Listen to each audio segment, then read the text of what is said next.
नमस्कार बच्चों, कैसे हैं आप सभी। उम्मीद है बहुत अच्छे से होंगे और आप सभी की पढ़ाई लिखाई अच्छे से चल रही होगी, है ना। खूब मन लगा के पढ़ रहे हैं। अभी आप लोगों की वाइवा चल रही है, मौखिक परीक्षाएं चल रही हैं। लेकिन एक थोड़ी सी दुख की बात यह है कि बहुत सारे बच्चे उस मौखिक परीक्षा में शामिल नहीं हो रहे हैं। ये बहुत गलत बात है। आप सभी मुख्य परीक्षा में शामिल होइए और कैसी भी तैयारी हो, परीक्षा तो परीक्षा होती है, आपको परीक्षा में शामिल होना ही चाहिए। इससे ये समझ में आता है कि हमारी तैयारी कितनी है और कुछ ये पता भी चलता है कि किस तरह के प्रश्न बनते हैं, किस तरह से परीक्षाएं होती हैं। तो हमें बहुत ही बहादुरी के साथ परीक्षा में शामिल होना चाहिए, मेहनत करना चाहिए। अगर अब तक तैयारी नहीं हो पाई है तो अब से जुड़ जाइए। परीक्षा जो है 6-7 तारीख से आपकी शुरू होनी है, अभी आपके पास समय है। तो इस उम्मीद के साथ कि आप सभी बहुत अच्छे से पढ़ेंगे और परीक्षाओं में शामिल होंगे और अपनी मौखिक परीक्षा खूब अच्छे से देंगे। चलिए हम आज की कक्षा शुरू करते हैं, आज के पाठ की शुरुआत करते हैं। बच्चों, पिछली कक्षा में हमने सुभाषितानी पाठ पढ़ा था। सुभाषितानी पाठ का अर्थ हमने समझने की कोशिश की थी और खूब अच्छे से लगभग 6 श्लोक इसमें हैं और 6 श्लोकों के अर्थ को हमने समझ लिया था। अब हमारे पास 2 काम रह गया है। एक, इन 6 श्लोकों के अर्थ को अपनी कॉपी में लिखना और दूसरा, इस पाठ का जो प्रश्न और अभ्यास है उसे हल करना। ठीक है बच्चों। तो मैं अब तक आपको इस व्हाइट बोर्ड पर लिख करके और आपको अर्थ लिखवाता था, लेकिन अब मैंने एक और अच्छा तरीका निकाला है। मैं स्क्रीन पे लिखा हुआ अर्थ आपको दे रहा हूं। आप अपनी स्क्रीन पर पूरा अर्थ देखेंगे। 1 number, 2 number, 3 number, 4 number, 5 number और 6 नंबर। ठीक है। और श्लोक के पीछे मेरी आवाज भी आएगी, तो आपको ये बिल्कुल समझ में आ जाएगा कि ये श्लोक जो है वो किस नंबर का अर्थ है और इसे कैसे पढ़ा जाना चाहिए, है ना। तो बहुत ही अच्छा लगेगा मेरा ये नया प्रयास आपको, और मैं तो कुछ अच्छा करने की कोशिश में लगा रहता हूँ, इसीलिए मैं इस स्क्रीन पर आपको ये अर्थ दे रहा हूँ। आपको कैसा लगता है मुझे जरूर बताइएगा। अगर आप कहेंगे कि नहीं सर यहाँ पे ही लिखना ठीक है, तो मैं यहीं पर लिख दूंगा। हालांकि सारे प्रश्न और अभ्यास मैं यहीं पर लिखता हूं, अभी भी प्रश्न और अभ्यास में यही लिखूंगा, लेकिन अर्थ मैंने सोचा कि क्यों ना हाथ से टाइप किया हुआ अर्थ आपके स्क्रीन पे आ जाए। तो मैंने वही किया, पहले उसे टाइप कर लिया, उसके बाद उसका फोटो लेकर के और फिर आपके स्क्रीन पर मैं दे रहा हूं। तो चलिए, इससे पहले हम आगे बढ़े। सुभाषितानी पाठ का जो 6 श्लोक हैं सुभाषितानी पाठ के, उसके 6 श्लोकों के क्रम से जो अर्थ हैं, 1 number, 2 number, 3 number, 4 number, 5 number और 6 नंबर, इन 6 श्लोकों के अर्थ क्रम से आपके स्क्रीन पर ये दिखाई दे रहा है। आप इसे अपनी कॉपी में पॉज करके लिखिए। न कोई किसी का मित्र है, न कोई किसी का शत्रु है, व्यवहार से ही मित्र तथा शत्रु बनते हैं।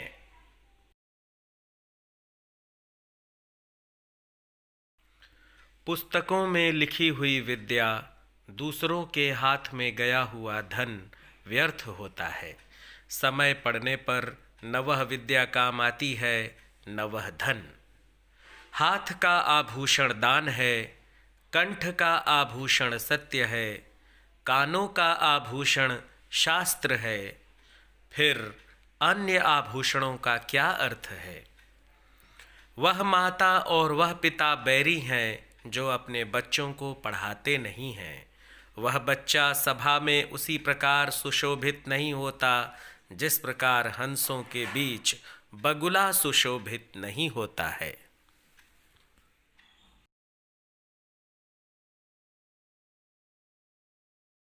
अठारह पुराणों में व्यास जी के 2 वचन प्रसिद्ध हैं।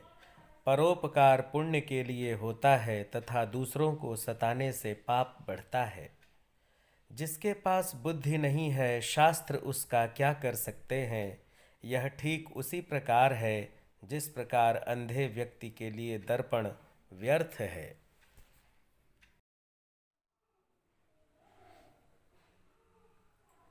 तो बच्चों कैसा लगा आपको? सभी अर्थ आपको मिल गए। श्लोक क्रमांक 1 से श्लोक क्रमांक 6 तक सारे अर्थ मैंने आपको यहाँ पर दे दिए और मैंने उसका पाठ भी कर दिया। जो एक शुद्ध वाचन होता है अर्थ का, वो भी मैंने साथ ही साथ कर दिया। तो दो फायदे हुए आपको, एक तो आपको अर्थ भी मिल गया और कैसे उसका पाठ करना है वो भी आपको मिल गया। आप जब भी वीडियो चालू करेंगे, वीडियो खोलेंगे और उसे देखना शुरू करेंगे, आपके कान जो हैं वो उसके अर्थ को ग्रहण करना शुरू करेंगे। आप सुनेंगे भी और देखेंगे भी। तो दृश्य माध्यम भी हो गया और श्रव्य माध्यम भी हो गया। ठीक है बच्चों, अब चलिए इस पाठ का हम प्रश्न उत्तर लिखते हैं, प्रश्न और अभ्यास लिखते हैं। ठीक है, और बहुत अधिक नहीं है।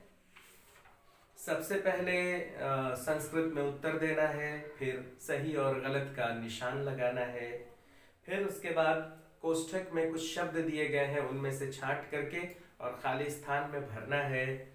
उसके बाद फिर वही है कि पर्यायवाची शब्द दिए गए हैं उन्हें चुन के भरना है। फिर श्लोक के जो श्लोकों को दो स्तंभों में दिया गया है, दो कॉलम में दिया गया, आपको सुमेलित करना है उसे।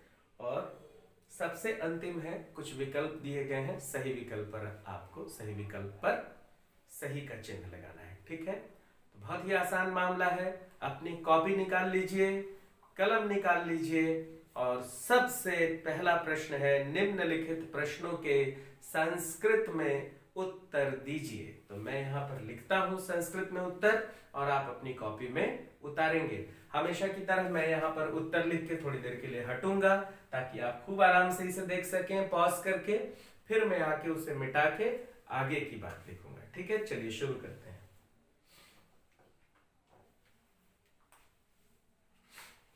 पहला प्रश्न क्रमांक 1, निम्नलिखित प्रश्नों के संस्कृत में उत्तर दीजिए। प्रश्न क्रमांक 1, क क्या है भाई? क केन मित्राणि रिपवः च जायन्ते। मित्र और शत्रु कैसे बनते हैं? व्यवहारेण, याद करिए पहला श्लोक, व्यवहारेण जायन्ते मित्राणि रिपवस्तथा। तो क्या होगा? व्यवहारेण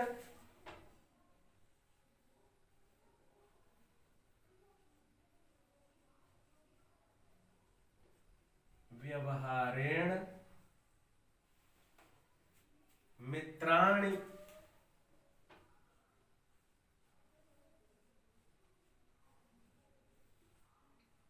व्यवहारेण मित्राणि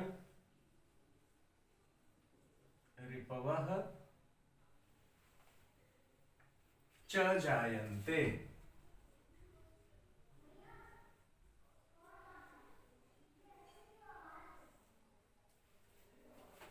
ख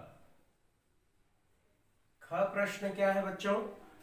पहला है व्यवहारेण मित्राणि रिपवः च जायन्ते। दूसरा है सत्यम कस्य भूषणम भवति। सत्य किसका आभूषण होता है? सत्यम कंठस्य भूषणम भवति।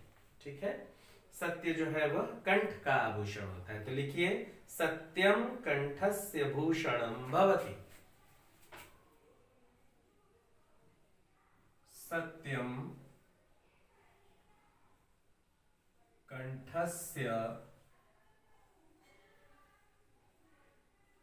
भूषणम, इसको बड़ा लिख लीजिए, भूषणम भवति। ग में क्या कहा जा रहा है? ग में कहा जा रहा है श्रोत्रस्य भूषणम किम अस्ति। कान का आभूषण क्या होता है? निश्चित रूप से शास्त्र को सुनना, ज्ञान सुनना, अच्छी बात सुनना। तो ये हो जाएगा श्रोत्रस्य भूषणम शास्त्रम अस्ति। श्रोत्रस्य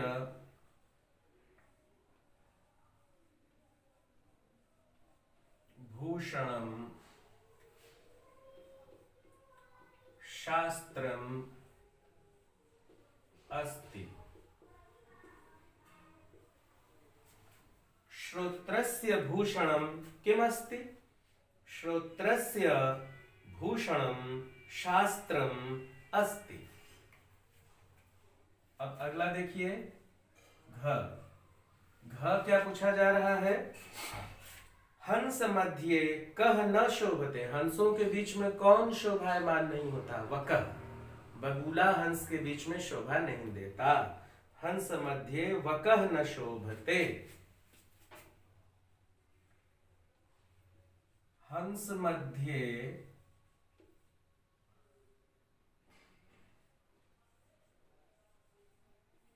वकह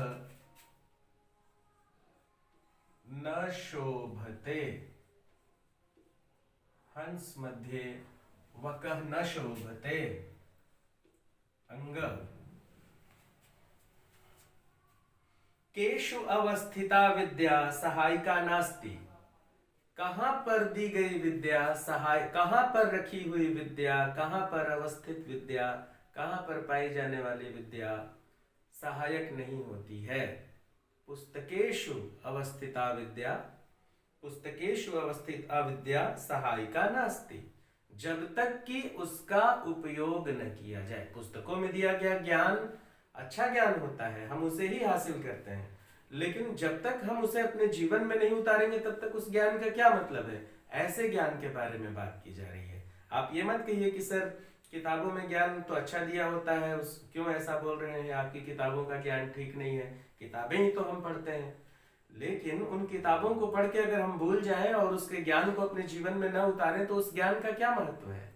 यही बात कही जा रही है। ठीक है, तो होगा पुस्तकेषु अवस्थिता विद्या सहायिका नास्ति, पुस्तकेषु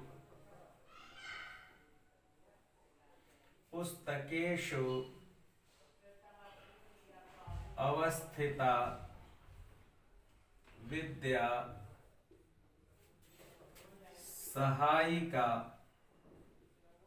सहायिका नास्ति, पुस्तकेषु अवस्थिता विद्या सहायिका नास्ति। तो ये सिर्फ अंग तक ही था बच्चों, 5 प्रश्न ही था इसमें, इसका 5 का मैंने उत्तर लिख दिया, आप देख लीजिए।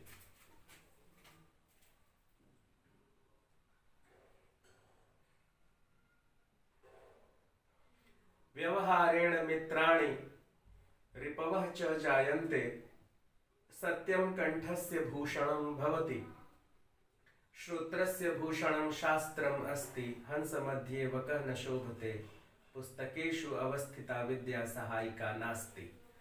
ठीक है बच्चों, अब मैं इसे मिटाता हूं। यदि आप नहीं लिख पाए हैं तो इसे पॉज करके लिख लीजिएगा।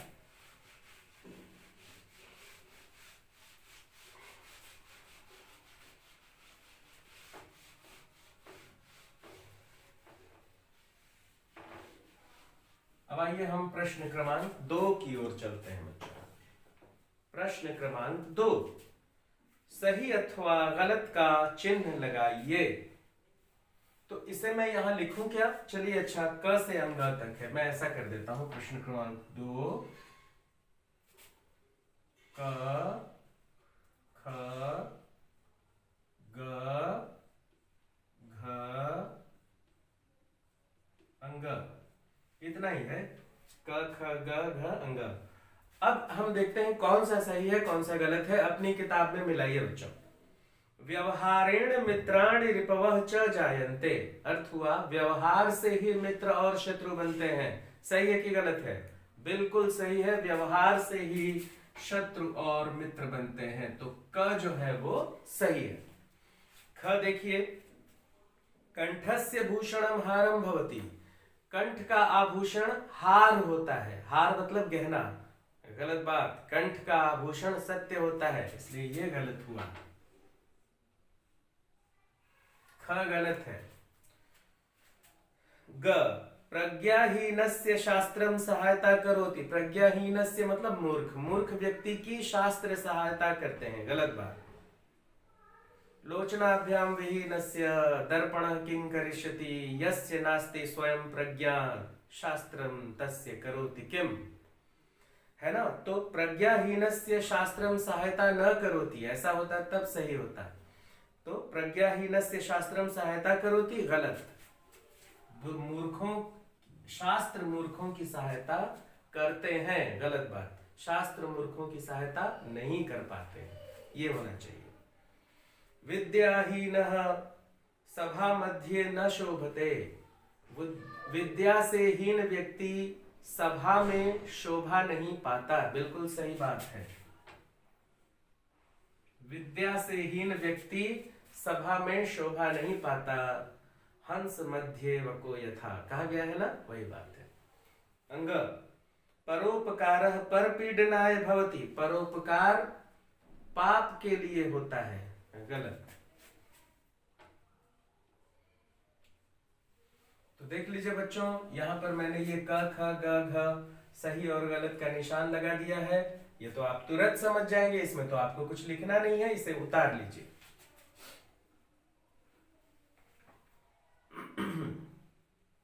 अब मैं इसे मिटाता हूं और हम सभी प्रश्न क्रमांक 3 की ओर चलते हैं। प्रश्न क्रमांक 3 क्या है भाई? प्रश्न क्रमांक 3, कोष्ठक में दिए गए शब्दों में से पर्यायवाची शब्द चुनकर लिखिए। कोष्ठक में अनेक शब्द दिए गए हैं बच्चों, और यहाँ पे क ख ग घ अंग च, तो उनका आपको पर्यायवाची लिखना है। तो मैं यहाँ पर च तक लिखता हूं और च तक क्रम से जो पर्यायवाची है वो यहाँ पे लिखता हूं। आप उचित शब्द के सामने उसे लिख लेंगे, ठीक है। प्रश्न क्रमांक 3, प्रश्न क्रमांक 3, क ख ग घ अंग च, यहां तक है, च तक है। हाँ, अब देखिए क रिपुह, रिपुह मतलब होता है शत्रु। तो देखिए इसमें शत्रु दिया है कि नहीं? हाँ, शत्रु। रिपुह का पर्यायवाची होगा शत्रु। ध्यान दीजिए बच्चों, शत्रु विसर्ग लगाएंगे तो सही होगा, यदि शत्रु लिख देंगे तो भाषा बदल जाएगी, वो हिंदी हो जाएगा, तो कट जाएगा, एक भी नंबर नहीं मिलेगा। इसलिए आप बिल्कुल विसर्ग और हलंत का ध्यान जरूर देंगे। ख धनम, अब इसमें देखिए नेत्रम शिशु शत्रु बुद्धि कर्ण वित्तम, धन को, धन का जो पर्यायवाची है वह जो कोष्ठक में दिया गया उसमें है वित्तम, वित्त, वित्तम। अब देखिए ग श्रोत्रस्य, श्रोत्रस्य मतलब कान, है ना। तो देखिए इसमें दिया हुआ है क्या? कर्णस्य, देखिए कितना बढ़िया दिया है, कर्णस्य, कर्णस्य मतलब कान का, स्य लगा हुआ है। बालकस्य, देखिए इसीलिए मैं कहता हूं बालक का रूप याद करने के लिए बहुत सारी समस्या खत्म हो जाएगी आपकी। लोचनम, लोचन मतलब होता है आंख। तो देखिए इसमें और क्या दिया हुआ है? नेत्रम, देखिए दिया हुआ है, बहुत बढ़िया दिया है, देखिए नेत्रम। देखिए मैं यहाँ पे हलंत लगाया हूं, वित्तम में भी लगाया हूं, शत्रु में विसर्ग लगा हुआ है, बहुत ध्यान से देखेंगे। प्रज्ञा, प्रज्ञा को बोलते हैं बुद्धि।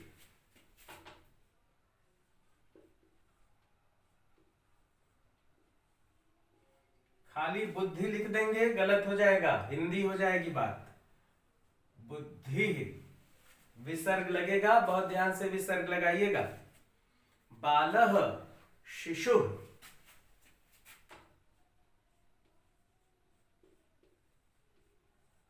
देखिए शिशु।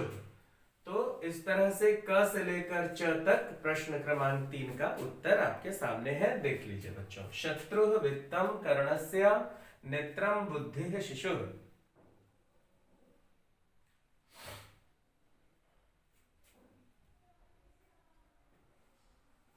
तो उम्मीद है आप उतार लिए होंगे बच्चों। चलिए अब मैं इसे मिटाता हूं और प्रश्न क्रमांक 4 की ओर चलते हैं हम सभी, ठीक है।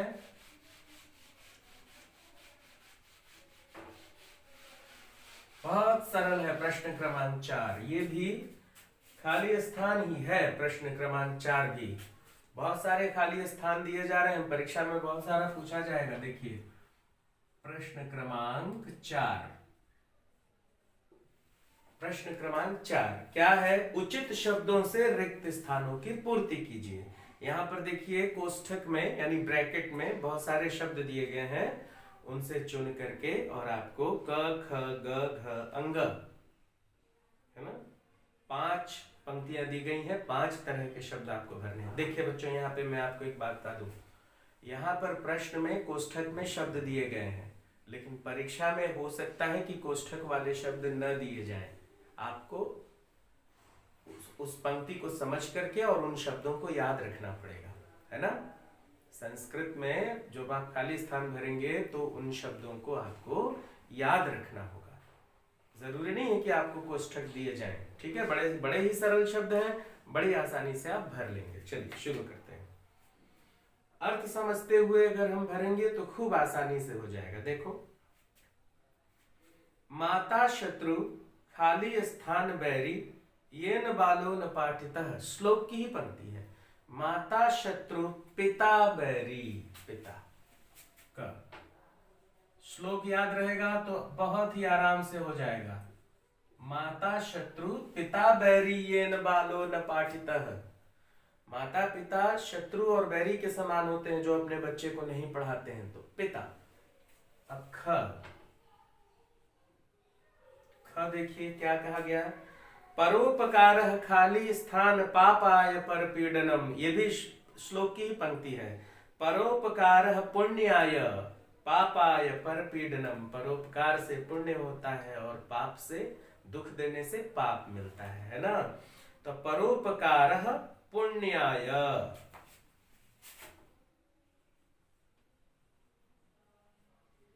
पुण्याय बढ़िया से लिखिएगा।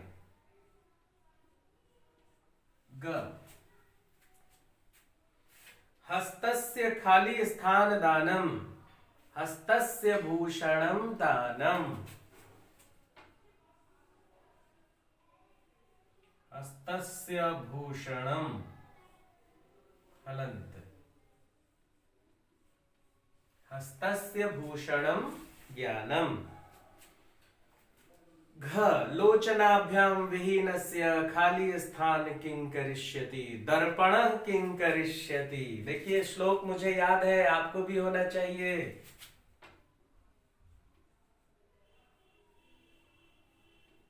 दर्पणः किं करिष्यति, लोचनाभ्याम विहीनस्य दर्पणः किं करिष्यति। और सत्यम खाली स्थान भूषणम, सत्यम कंठस्य भूषणम, सत्यम कंठस्य भूषणम। तो ये देखिए बच्चों, ये पूरा पांचों मैंने यहाँ पे लिख दिया। प्रश्न क्रमांक 4 के 5 खाली स्थान है, पांचों मैंने लिख दिया। आप उसे देख लीजिए, उतार लीजिए।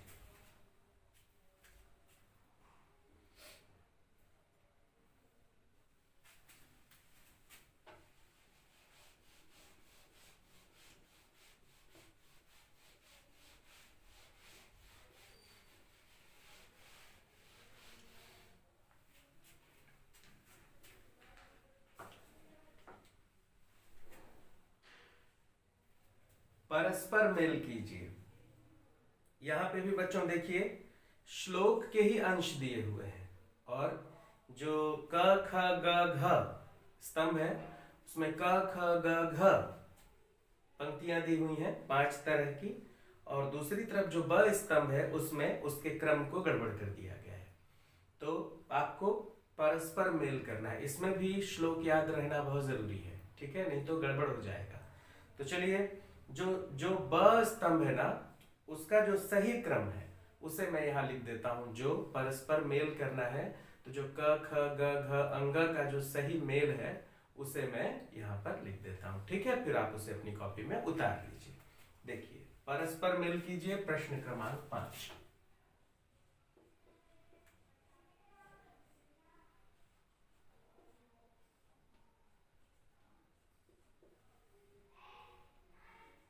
क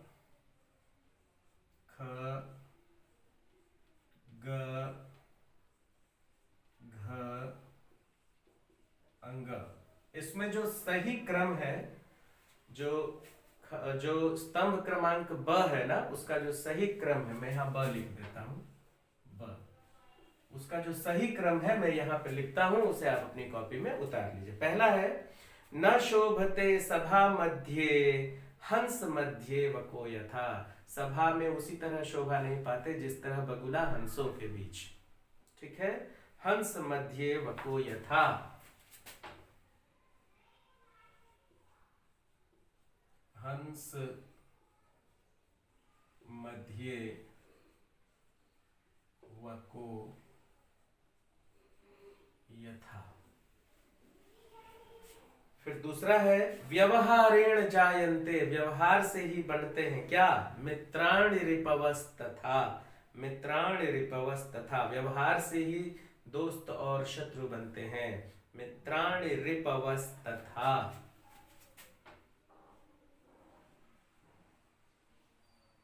मित्राणि रिपवस्तथा।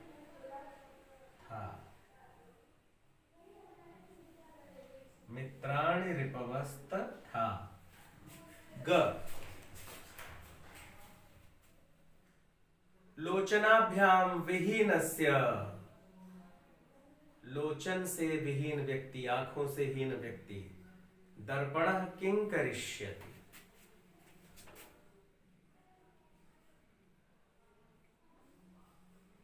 दर्पणः किं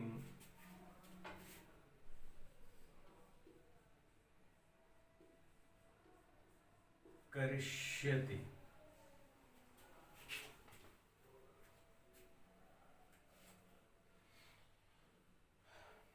अब देखिए, यस्य नास्ति, जिसके पास नहीं है, यस्य नास्ति स्वयं प्रज्ञा। यस्य नास्ति स्वयं प्रज्ञा। और अंतिम है अष्टादश पुराणेषु। अष्टादश पुराणेषु व्यासस्य वचनद्वयम्। व्यासस्य वचनद्वयम्। व्यासस्य वचनद्वयम्। व्यासस्य वचनद्वयम्। फिर से मिला लीजिए, देखिए अब ये बहुत अच्छा हो गया। न शोभते सभा मध्य हंस मध्य वको यथा। फिर दूसरा है व्यवहारेण जायन्ते मित्राणि रिपवस्तथा। लोचनाभ्याम विहीनस्य दर्पणः किं करिष्यति। यस्य नास्ति स्वयं प्रज्ञा। फिर व्यासस्य वचनद्वयम्। अष्टादश पुराणेषु व्यासस्य वचनद्वयम्। तो इस तरह से बच्चों, इसे आप उतार लीजिए अपनी कॉपी में।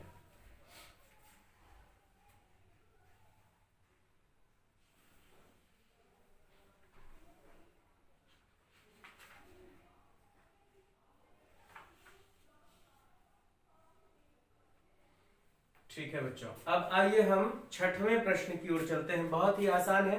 जैसा कि आपकी किताब में सबसे अंतिम प्रश्न जो होता है वो बहुविकल्पीय होता है। उसमें आपको 3 विकल्प दिए होते हैं, उसमें से आपको चुनना होता है। तो इसे मैं बोल देता हूं और आप अपनी कॉपी में उतार लीजिए। ठीक है, मेरे साथ ही। ये आपके लिए गृह कार्य रहेगा। बहुत ही आसान है, सिर्फ आपको सही उत्तर चुन के टिक लगाना है। ठीक है। मित्राणि रिपवः च जायन्ते। मित्र और शत्रु बनते हैं किससे? धनेन व्यवहारेण कर्मेण। किससे बनते हैं? व्यवहारेण। इसका सही उत्तर होगा व्यवहारेण। मित्राणि रिपवः च जायन्ते व्यवहारेण। दूसरा, हस्तस्य भूषणम अस्ति। हाथ का आभूषण है। सत्यम, शास्त्रम, दानम। हाथ का आभूषण क्या है? दानम, दान। ग पुराणाः सन्ति। पुराण है।